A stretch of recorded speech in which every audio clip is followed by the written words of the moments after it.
Hello, my loves. I have another book for you today. I hope this video finds you well. Let's take a look. I just finished reading this. It was excellent.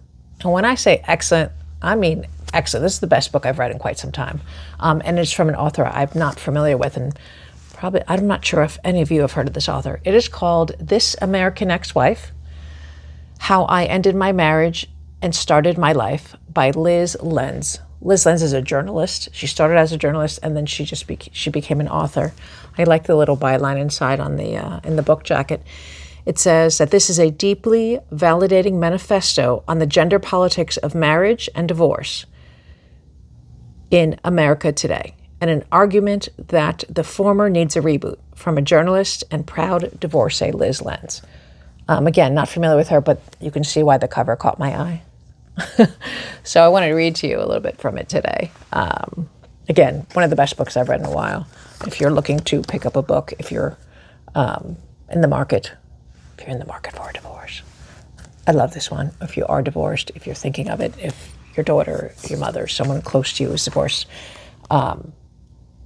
this was amazing.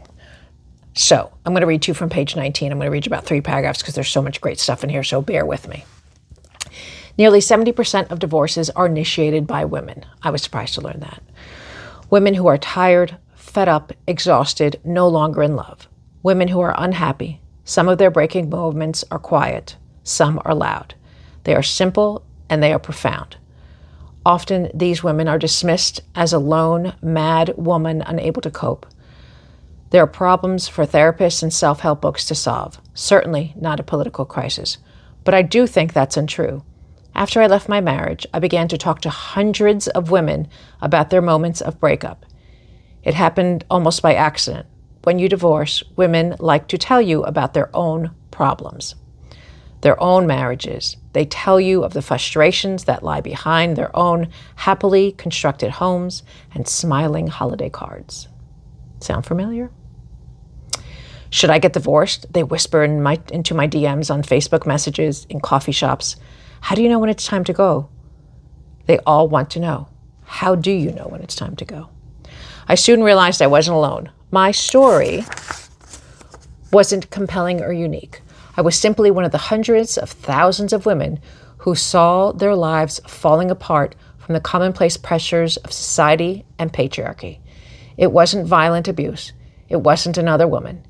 It was the trash on the floor, the sticky counters, and please, please, please clean the bathroom over and over until I just couldn't do it anymore. And maybe I could have just given up and been miserable for a few years until our children were older. But I didn't want to. I didn't want to waste one more wild and precious life telling a grown man where to find the ketchup in the fridge.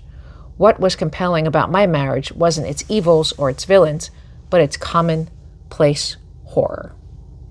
And while I realized after talking to these women was many of us there were standing outside of this patriarchy paradise of marriage, women who'd broken and then forged new lives for ourselves, new ways of loving and living, and how we have been doing this for centuries.